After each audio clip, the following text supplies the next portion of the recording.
Hello, and welcome to the Crew Podcast. I am the visionary Queen Angela, and welcome to Season 2. I want to thank you for tuning in and for all of your support throughout Season 1. We're back, them divas of the airwaves. So thank you for joining us tonight. Share this with someone in your circle. Let's talk about it with your host, Shanette Johnson. Join me.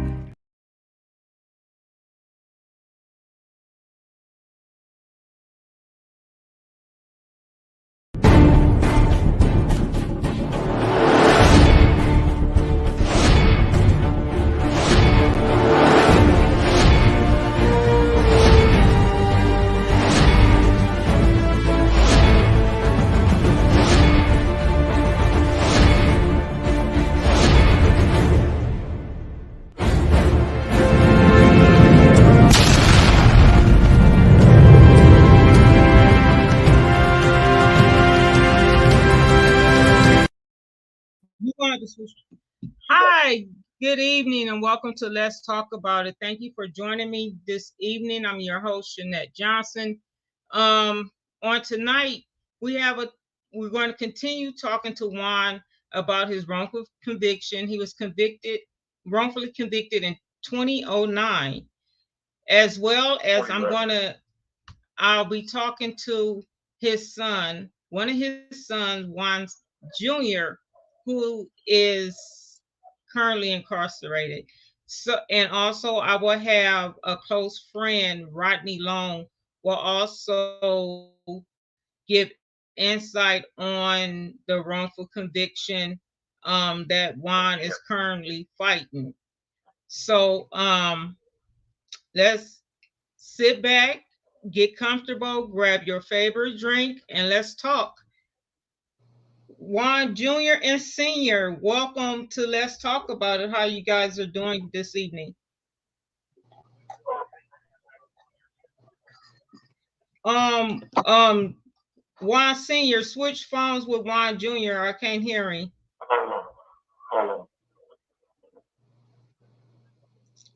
And hello, Mr. Rodney. Hey. How are you? How's everybody doing? We're doing good over here. Am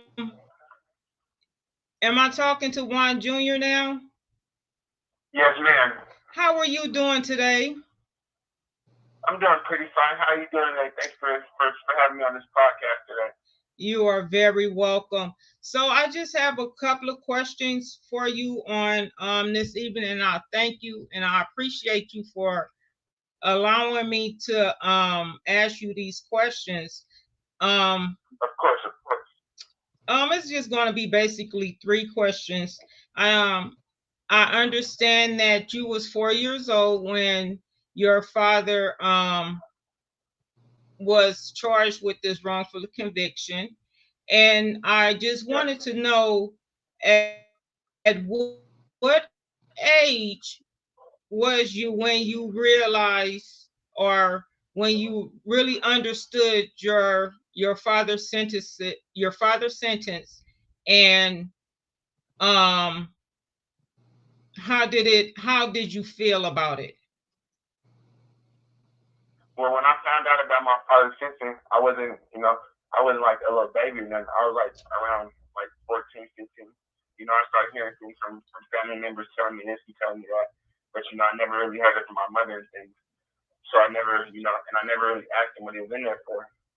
So, I was just, when I got a little older, I ended up finding out. And it troubled me a lot, I was, going down the wrong path because I didn't have a father figure in my life because, the situation the circumstance that he was in. But, I try to, survive, right? You know what I'm saying? Because my father was there to provide for me and my mother, my sister. So, I had to, had to provide for us. You know what I'm saying? Yes. So you would say that was not having your father there was hard on you. Yes, ma'am. It is, of course.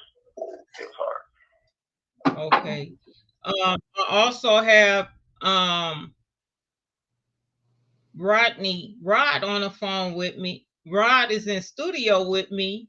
And Rod, do you have any questions that you want to ask Juan Jr.? Yeah, first of all, I want to know how he's doing. Can you hear I'm him? doing pretty good, you know. Yeah, I can hear him. I'm doing pretty good, just holding my head, trying to, get through with my time. That's good. That's good. How you My doing? main thing is to tell him put God first in his life. That's what's very, Of very course. important on what he's going through. Okay. And so this is going to be my last question for you, and then I would like to speak back to Juan Senior. Of course. How did you feel when you seen your dad this time? I mean, I was a little emotional. I didn't know what to think at first, but then, I was happy to see him because, at least in person, give him a hug and talk to him on, different kind of basis other than on the jail phones. Like it was, it was a tough time at first, but just being with him and talking to him, it helped me out a little bit more. Okay. Going at least get through what I'm gonna have to go through. So you're in my prayers, and I'm praying for you. You're gonna get through this. If you need to talk, I'm always here to talk. I'm a good listener. So I really appreciate your time and talking to me, and I look forward to meeting you in person. All right, thank you. Look forward to meeting you as well.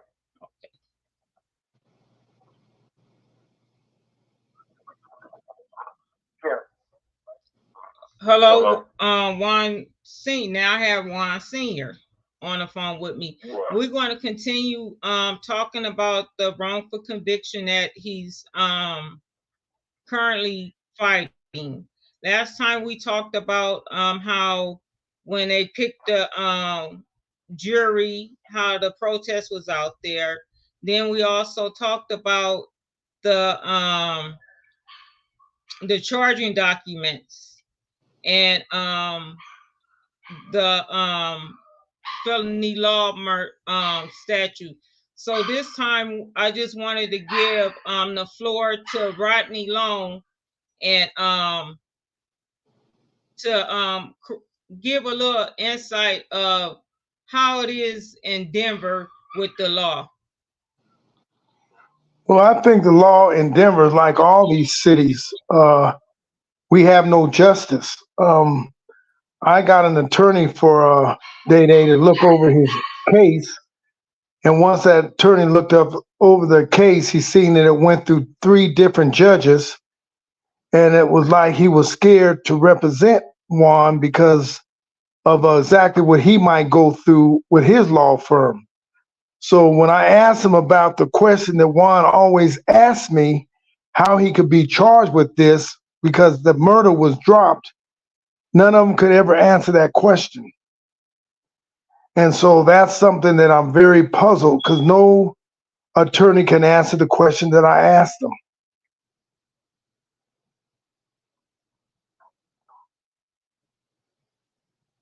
Oh, God, I can't hear you. What was the questions that you basically had brought up to the attorneys? The one with the murder, they said he was not guilty of the murder. So like what Juan would say, if he's not guilty of the murder, how did they have him on a murder charge? And how did they give him life in prison if he didn't kill nobody?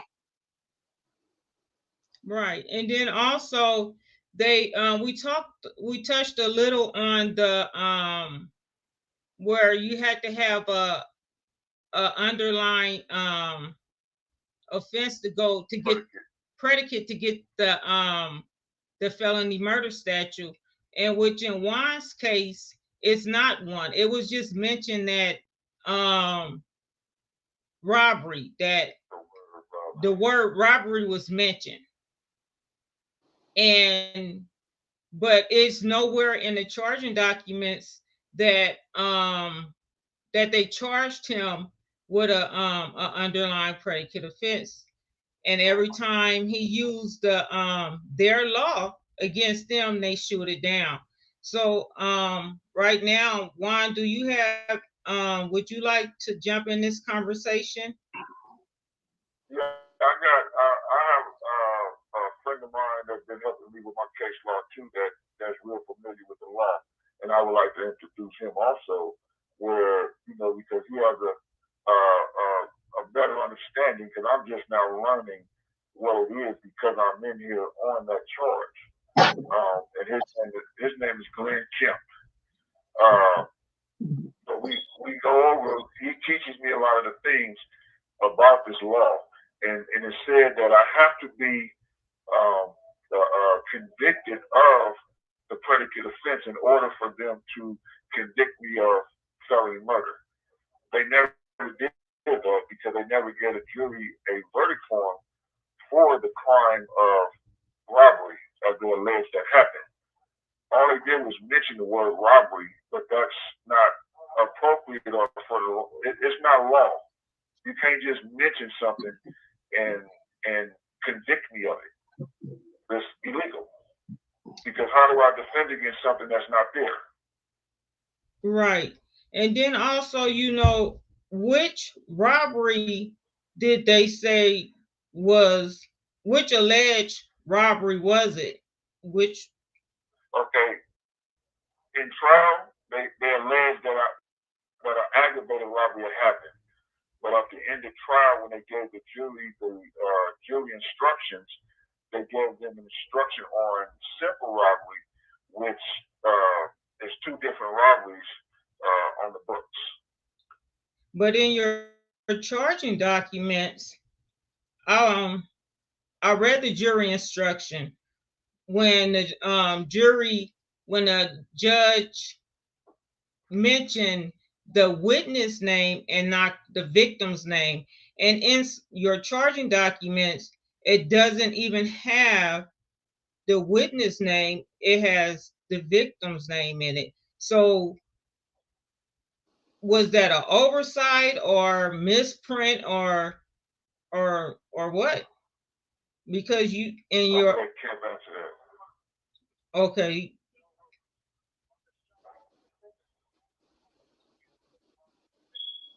I can't hear I can't. You can't hear him? No, I can't hear him. I need him to come.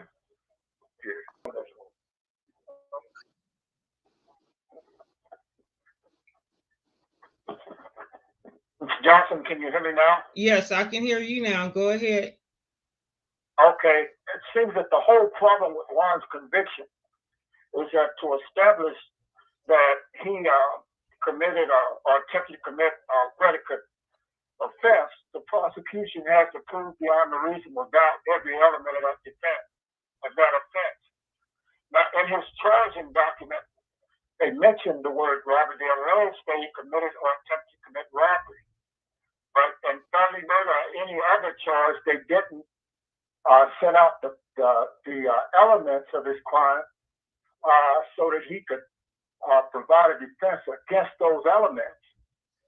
They didn't set elements for simple robbery until at the deliberation stage of the trial. And that's the first time that the elements for robbery were ever presented when the jury was getting ready to go into deliberation. Now, to establish that he committed or attempted to commit it, they had to prove those elements, but those elements can't stand alone in a charge of robbery by itself. They had to be set inside of another charge, or else the robbery conviction, the robbery charge had to be dismissed. In his case, there was never a robbery charge, Right. And right. That's what the real, and there were no verdict forms given for the jury to deliberate on a robbery conviction. So actually, what the court did was to say that because they gave up, they convicted him of felony murder, that was proof that the elements of the simple robbery was proven. But there were no verdict forms presented to the jury to make a determination of guilt or innocence on a robbery charge. So, in essence, he was charged 2 times for first-degree murder after he had been acquitted of murder in the first degree.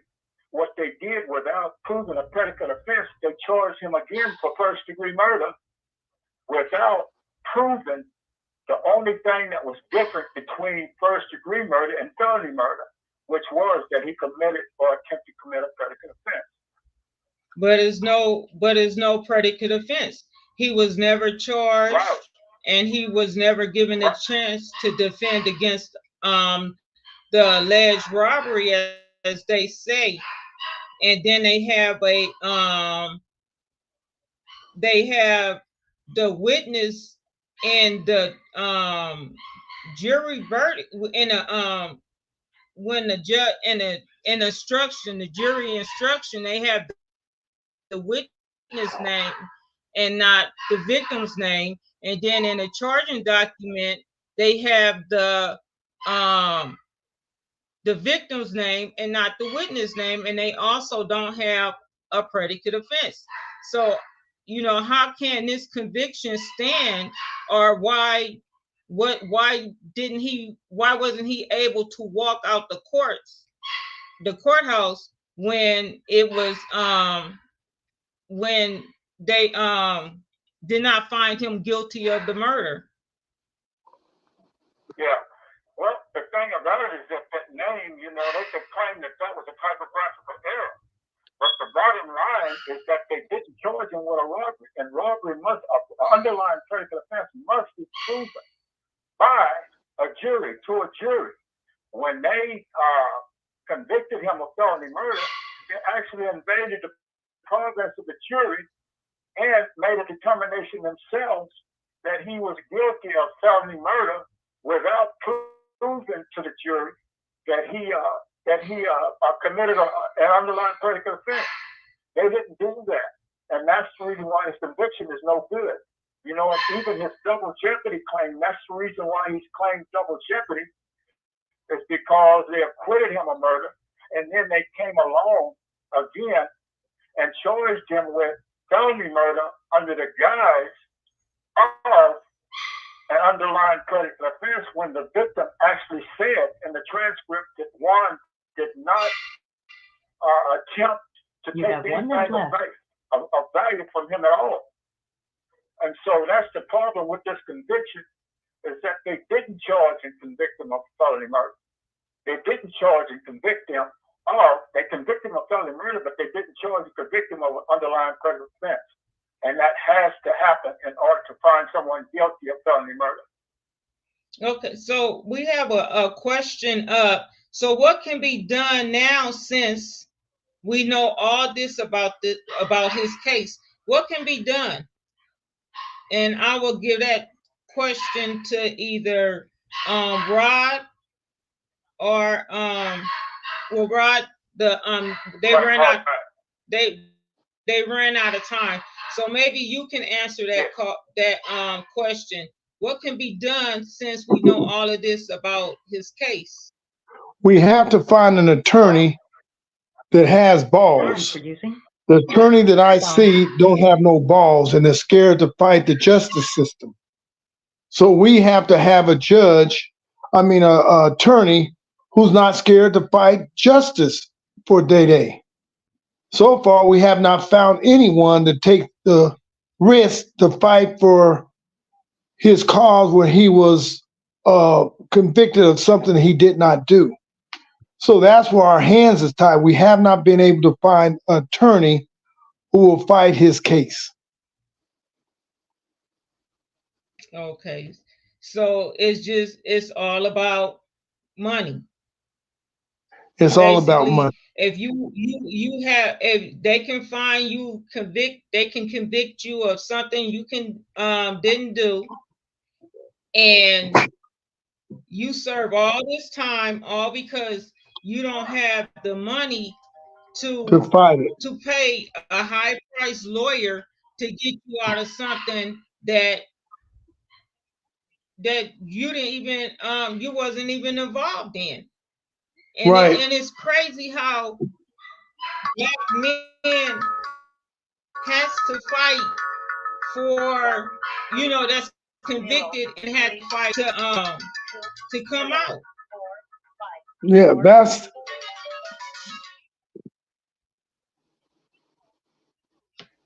I apologize. I got so much. They calling me back and everything. okay. And Go ahead. yeah, that's what's going on. I do apologize to the viewers as well because they're calling me back. Juan. Okay. So we were just talking about what needs to be done. What needs to be done? Me and Rod, we was just talking about that.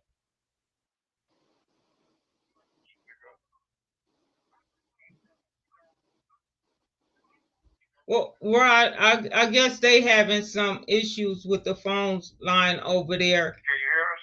I can hear you. I can hear you. Go ahead. Go ahead. I can hear you. Yours is real low, Kemp, but I can hear Juan. Go ahead, Juan.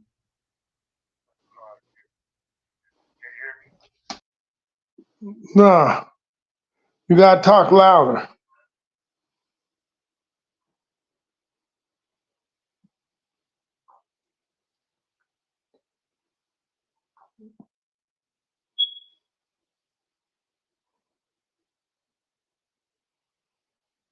I can't hear him.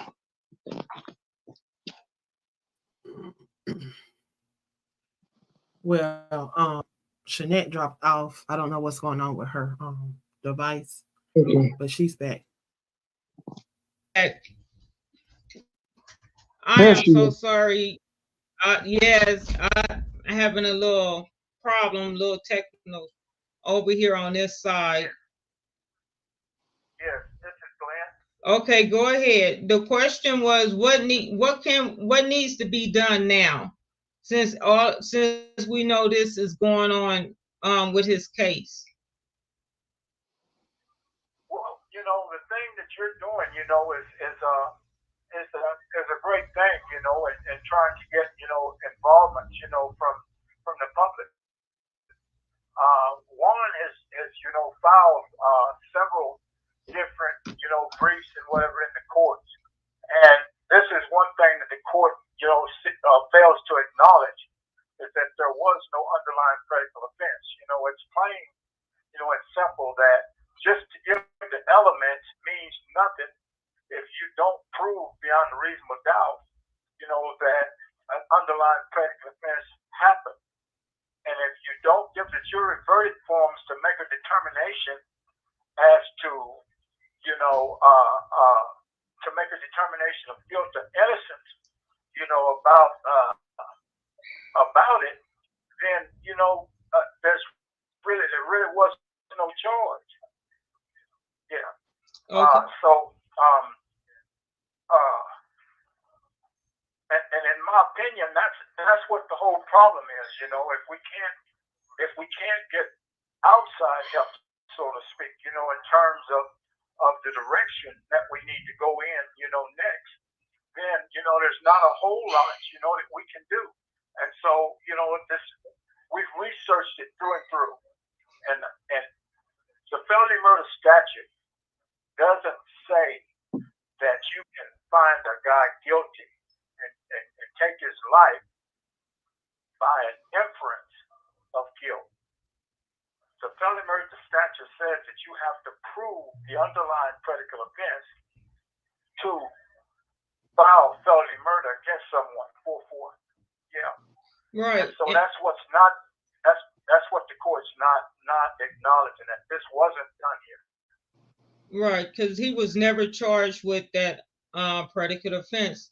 Just like we went over cases, the Almond case, and the Doubleday case, where they was charged with a predicate offense, but it was also set aside. Can Well, go ahead? Yes, ma'am. It was set aside. It was set aside because they didn't prove beyond a reasonable doubt to the jury that they committed that predicate offense. But they did charge it in those cases, in Doubleday versus people, and Almond versus people. They did charge them with those predicate offenses, and the jury, and they did not prove the elements of those offenses to the jury. In Juan's case, they didn't charge those elements. They didn't charge him with robbery or any other underlying predicate offense listed in the felony murder statute. And so without them charging him, then there's no way that you can convict him for felony murder by inference. It has to be proved beyond a reasonable doubt. But how did, once again, the question is going to remain, how did they get a conviction without the underlying predicate offense? And, until a lawyer, as Rod say, get some balls and want to fight the system, then we're going to constantly see Black men and Black women, brown men and brown women, in a sense, going in and out the system behind this. Really, to me, it's like a money thing.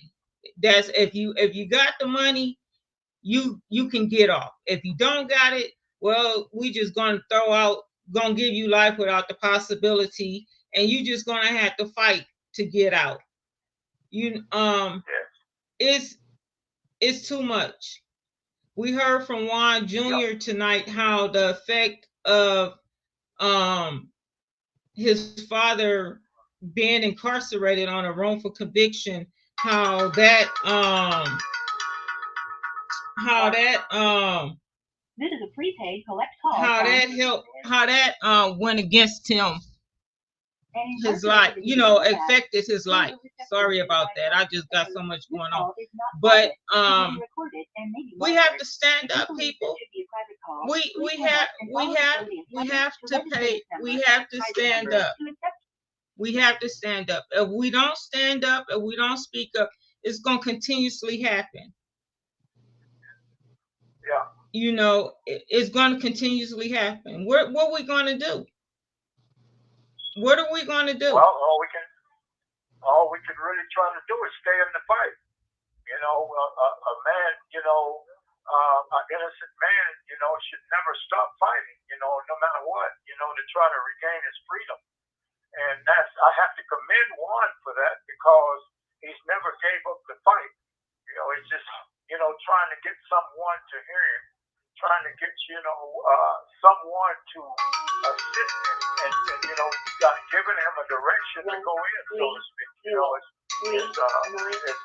It's one of the things that's kind of hampering, his progress. And so,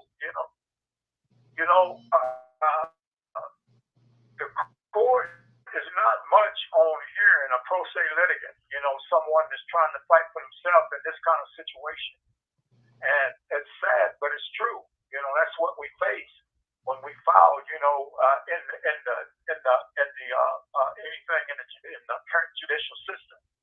And so the only thing we can do is to keep trying, and at some point, they say nothing beats a failure but a try. But at some point, things, will change.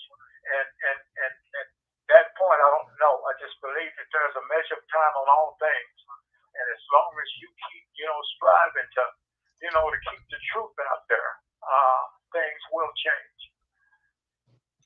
But I mean, it's like you can only do so much. You can only do so much. I think that sounds like your other line is ringing there.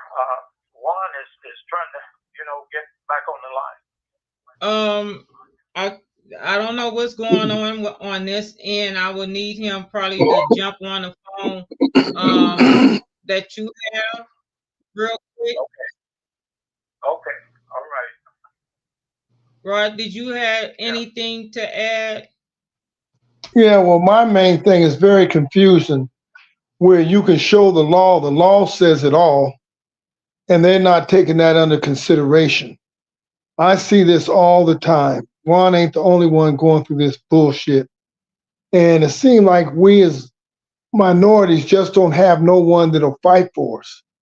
And that's our biggest problem. No one takes our cases serious, not unless you have money. If you have money, Juan wouldn't even be in there. He'd have been out a long time ago.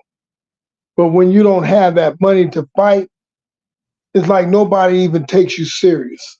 They could care less what you're trying to fight for. Yes. Juan, do you have anything to say before I give my closing remarks? All right. Here he is here.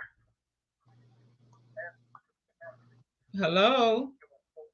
Hello. Do you have anything to say before I give my closing remarks? It's a question, it's a statement of right now. It says it's just another form of slavery. Rob, would you like to say anything on that one? Well, what she just said is very true. Nothing changed in 400 years. It's the same. They just got a different way of showing it. Jail is a slavery. You get paid $25 in 2 months. You know, it's slavery. They just got a different way they're doing it. And we don't have no one to fight for us. They know that. That's been going over for 400 years and probably do another 400 years if we don't stand up and fight for each other.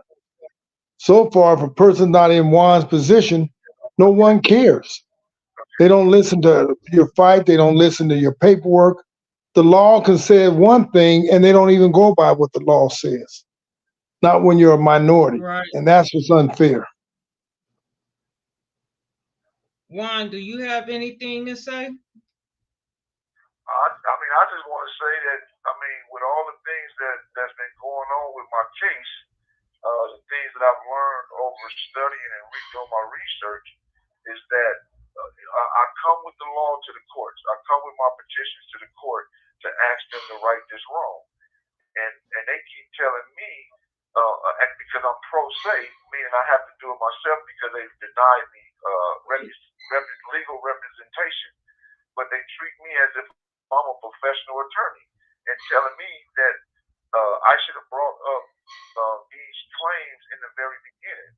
But I'm saying that how can I bring it up if, for one, you don't want to give me the transcripts at the time when I need them, or you telling me I'm procedurally barred or successive, meaning that you don't answer none of my questions or none of my issues, but yet you would tell me that I'm time barred or it's excessive because it wasn't brought up in my direct appeal when I had a public defender, appeals public defender at the time, and she did not bring up none of these issues.